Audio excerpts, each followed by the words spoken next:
Did y'all watch Insecure? Yeah. Okay, so Community, every time Insecure is out, we're gonna spill all the tea, nothing but the tea. So spoiler alert. Fast forward to whatever comes next. I don't know what would be next. It might be Ask Your Aunties, but for right now, we'll put it in the notes. We'll put the time. Yeah, it's in there. We'll put it in there every there. episode. So look whatever the next timestamp is, because here we go. All right, Insecure season 5, the last season.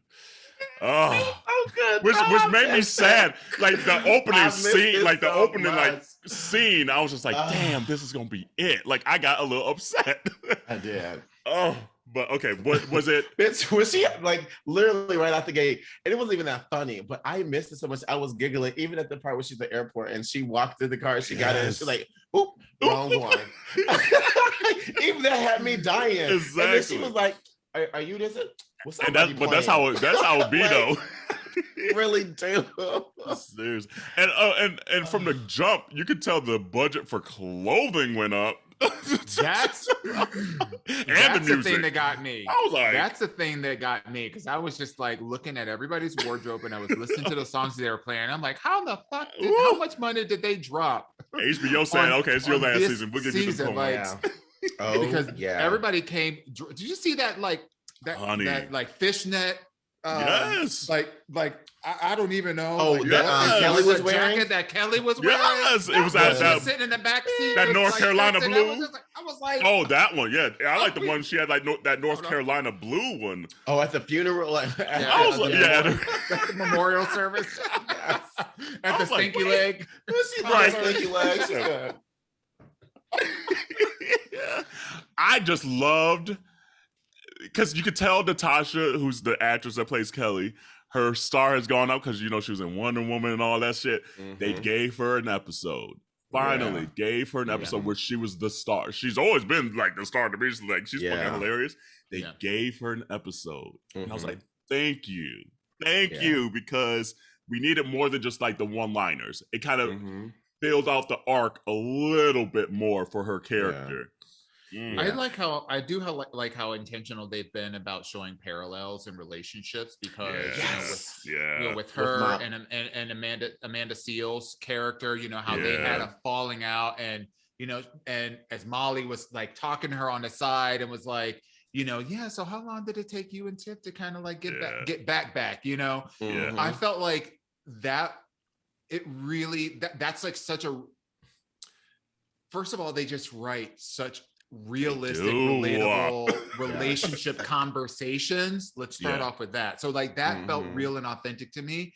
But then also like it, to your point, Kerel, it gave Kelly's character an opportunity to be more multi-dimensional than just like the funny character. And even when she got upset in the car because the only things that people wrote about her was like, oh, she dead. She's real funny though. Or she was like, she's allergic to Brussels sprouts, like these random like non-event things, and she was like so affected by that. But I love that they are really blossoming her character and making her more multifaceted, especially at the end too, when she was like talking like it seemed like she was having like a podcast or something like that. I was like, that's really freaking dope. And like even just the question she was asking, like if tomorrow was to end, like what have you done differently, like before something, whatever the question was. What was her podcast title? It was Kelly's Cumpleaños. Right, it was like so I was like, oh, I rewound it too. I was like, wait, what is it called? I can't remember. I have to figure out what it was, but it was like Kelly's Cumpleaños, which is for like questions that. Or something like that. Yeah. Like, okay. And it makes me wonder if she's going to like narrate the whole season now. Yeah. Like, I'm like, is the podcast the narration for the season? If so, I'm not mad at it. I'm not mad at it at all. I mean, it's something that was kind of similar that I missed from Dear White People, which I did finish. Let me write that down. Let me write that down. Yeah. Or not. But the thing that I like the most, though, outside of Kelly, was just seeing the dynamic between Molly and Issa and what it was going to look like. And I'm so glad that they didn't do a fast forward. Everything was Gucci. Everything's good. Yeah. And I'm so glad that they didn't do it where they're still beefing or they're still mad at each other and they're at each other's throats. You really got to see that stage of like, that like weird middle zone. Yeah. You know, of like, you know, families sometimes fight, you know, and then there's that times where you don't fuck with a person at the moment, you know, but then I just appreciate also seeing that unexpected growth from Molly. You know, like I'm just so used to her character being so just about herself, and she will catch herself. She'll be like, well, why did they break up? You know, why are they? Did he mess up the marriage, or did she mess up the marriage? And she's like, wait, no, my therapist says that I need to do. And it was just so nice to see a Black person thinking about, you know, therapy and bettering themselves and just being conscious of, you know, and some of the those toxic words to practice. Yeah, you know, it was just so nice. And I low-key felt kind of bad for her because, you know, like when you're doing the work, especially when you're in therapy, when you're doing the work and you're trying to grow, but you have to make amends, like it kind of at the same time opens up other wounds for you again. And Issa not, you know, really being like, okay, cool, whatever, was kind of like, damn, I feel bad for Molly a little bit, you know, because she was trying. But I like that Molly didn't give up, though. I like Molly was just like real. She's like, are we going to be good? You know, like, I just really appreciate that. Because I've had falling out with people, and I like that Issa didn't have those conversations. Issa didn't have the answer either right there. That part, Like, because most shows would be like, yeah, we'll be fine. And she honestly didn't know. She didn't know. And that's how it is. Right. Well, if you think about what this series is called, Insecure. Right. There and how Issa showed up at the panel and in the midst of people that she should have considered or could her peers consider as her peers, even in the industry. You know, those moments of insecurity, you know, am I doing the right thing? Am I on the right track? Am I making the right decisions? And even in the context of their relationship being like, to your point, like not saying, yes, we're absolutely going to be fine.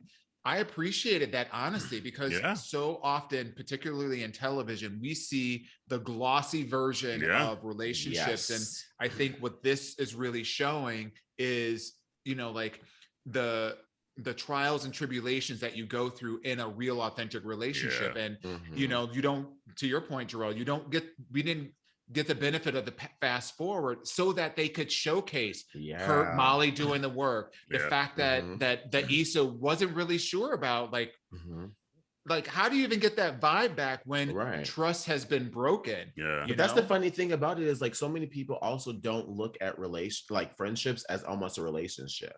You know, like both people have to put in work for it to thrive and to be what you want it to be. You know, and so I love that they are showcasing that. And it's crazy to see how many people are hating on the show because of it, you know. Today, like nowadays, I feel like so many people like, oh, you did me wrong, I don't fuck with you no more. You know, like there's no room for growth or forgiveness. You know, so I like that in a way they are showing that no, you don't have to just throw a friendship away. You know, you can try to salvage it. You can do the work to try to and you can take amends. The time you need to do so. You know? Absolutely. It was interesting to me though, like as insecure as Issa the character could be, she's actually very, like, she makes decisions because in that moment she made a decision to say that she didn't know with Molly, so she didn't say, okay, we're gonna be fine.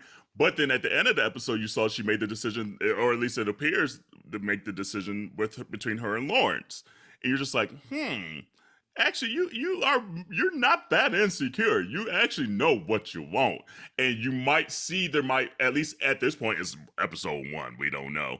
They got 9 more episodes. But at least at this point, it looks like she's leaving the window more open for a Molly situation than even Lawrence, because she told Lawrence, and like even maybe she couldn't get all the words out, but the demeanor and the expression, and he knew and she knew. You know, so it's just interesting in that regard. there's something else I was gonna say about. It slipped my mind that quick. Oh, just an overall aesthetic of the show. They still know how to light some black people the fuck up. Like it is so like refreshing to see just different shades and tones of black people. I'm like, dear God, and it was almost the perfect episode for me because we got every core character in this episode. Every core in a 27-minute episode, and it didn't feel rushed. I don't know how they did that, but at the end I was like, damn. This episode was a little longer though, too. Yeah, it was like 27, 28-ish. And I was like, okay, damn. Yeah. I was like, I got everybody. Everybody said something, and I don't feel like I missed anything. This is damn near perfect. When they robbed them at that store, honey, that shit was funny as hell. I felt when she was like, damn. Oh, that's Molly, what I was gonna say. Molly, run them shoes. Right. It was like, why she ain't take my shoes? And that'd be and that's the part I was gonna say. I think that might have been the moment where Issa was like, okay, the window's open. Yeah. Because sometimes it just takes that one little crack, that little funny ass joke. It might have been shady, but you're just like, yeah, that shit funny as hell. Yeah. And that was a real ass scene. Yeah, like, that's how it really was. And you could tell because by Molly and I forget Amanda Seal's character name. Tiffany, yeah. But like just watching them two from the front, look at these two have their own like little moment in the back seat. And like, it was they back. Like it's still there. It's like y'all laughing about getting robbed. Right. But isn't that real though? Because like think about like our conversations on this podcast. Absolutely. We talk about the most like serious of serious things to the most non-serious of things. And in the midst of all of that, we have the capacity to be able to be like, like crack a joke. Literally. And sometimes, that's just part, I think that's just part of being like in Black culture. Yeah. You know, like, remember that time you broke your arm and it fell off? And bit your arm, and your arm was like this. It's like, damn, that shit hurt, but yeah, that is kind of funny though. It sure was like that. We do learn how to but Black folks are good at turning trauma into to jokes. Into something positive. Like that was I'm glad that it's back. Yeah. Episode 1 was everything refreshing. That I needed to be right. And to those who are like, it wasn't all that, I wanted this, and this. I'm like, it's the final season. Like you need to learn how to have some anticipation. Like you have to learn how to wait. Yes. If you really wanted all of season 5 and one episode, you were dumb and you don't know how to watch a show. And maybe that's just because Netflix has ruined this, for us, because I'm even having of it. Yes, and so maybe that's why people are feeling some kind of way, like no, I gotta wait another week. But bitch, how do we feel about? And it's kind of interesting, the dynamic of Amanda Seales versus her character, of how maybe polarizing Amanda Seales could be for her own self, which I don't think she's that polarizing personally. She's speaking her mind. She has the chance, and 98% of the time what she's saying is true. But it's just interesting how they can't separate Tiffany and Amanda. And that there's so many decisions of what a person looks like, sounds like, is on a TV show that is made up. And how they, so they're coming after her about the AKA wardrobe that she had on. Meanwhile, there's been Molly had a various. It's like throughout the 5 seasons, they've done a very good job of representing Black culture, especially HBCUs and the fraternity and sorority systems. So I don't know why now people are up in arms and tweeting saying, "Oh, she ain't part of AKAs. Get that shit off," and things like that. I'm like, time out. Did we forget this is a TV show? Right. I mean, that people had to come up to. Go ahead. They did go after Condola. Yeah, you're right. Like in real life. She had to shut her whole damn socials down for 2 weeks because they went after her so hard because she went on a date and started dating this guy. And got pregnant by Lawrence. Right.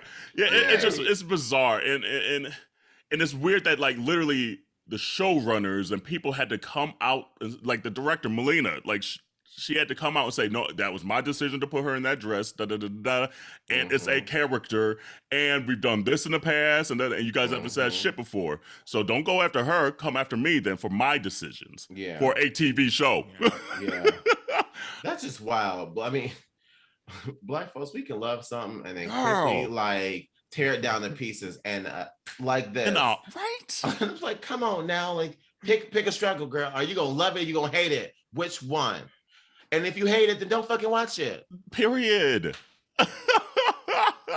It's like I saw that blowing up and I was like, is this for real? Like, are we serious? Is this what we doing now? This is what we really doing? Our energy on.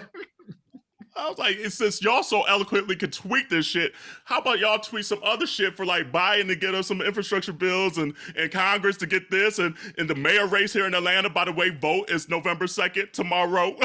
Vote, thank you very much. So it's just like, you got all this time to write so eloquently and so poignantly and so directly and matter of fact about this other shit. Where are you at for other shit that actually impacts your daily life? The school board. How about that? Get your kids to school on time. How about that? Ooh. Sorry, I got heated for a second. Like, I mean, it just doesn't make sense to me. But I do feel like I agree 1000%, Kerel. Like, you know, this whole like uproar over like the AKA nonsense. It's like, it is a damn, like we get hyped for a TV show just like we get hyped for like music. If Beyonce came out with a new album, we'd be all over it. Over it. We also recognize fantasy from reality. That part. Yeah. That you know, so like, and we always bitch like we want to be seen and represented. How many AKA, like I know so many AKAs in my life that are like happy to see their colors on TV and happy to, I knew someone just like that in college. Oh, I work with somebody like that and just be all about their AKA stuff. Like we'd be so hyped to see this. So why can't we appreciate that we're finally being shown on TV? Yeah. And the killer part about it is that for the last 4 seasons, we haven't really had the luxury of diving into these other characters' backstories. Yeah. So, you know, like one could argue, oh, well, you know, well, if she was an AKA, why wasn't she saying this all along? Well, because she wasn't a main damn character. It's about Issa Rae. It's about her life story. So yeah, they're going to be parts and pieces and parts of other people's history, even in the context of a TV show, just like in real life. There are pieces and parts of somebody's history that, girlfriend, you may not know about. And you're just going to have to be okay with it. Period. So another thing that I really liked about this episode too, like you guys hinted at it a little bit ago, where there's just the duality of certain conversations. And like, I forget what Issa said on stage, but they would quickly flash to Molly to let us know that like it can apply in this situation as well. Yeah. I'm like, I like those little hints and little tidbits where they're not even said anything, but the camera showed you what it is and about and tying that shit. I'm like, y'all better do the damn thing on this damn show. I am proud of just the people on this show. I really am. Yeah. The direction of the show is really, really powerful. Like, even just the fact that within this episode, you saw more of the full cast together, which I really appreciated, because oftentimes, if you think back to like a lot of the previous seasons, you only saw all of them together, you know, like for a minute here, a minute there, or whatever. And mostly it was about the one-on-one conversations, but it was really interesting how they really showcased how, as relationships internally within this group are evolving, it's also affecting the group. Yeah. And how many of us can relate to a situation where your friend group got then fucked up because you got somebody beefing with somebody else? Like, damn, it's like you don't fuck up the energy. We had a good ass thing, and now Yeah, so I can't wait till the second episode, and obviously by the time this our episode comes out, the second episode will be out, so we'll be 1 week behind, but you got a week exactly to catch your ass up, because we talking about this every week. Every 10 weeks. And honestly, like we obviously have like a little Christmas break and everything coming up soon, but I'm like, damn, how are we gonna get this Insecure talk in there? We will make it work. We will find a way. I'm like, damn. So just a forewarning. So anyway,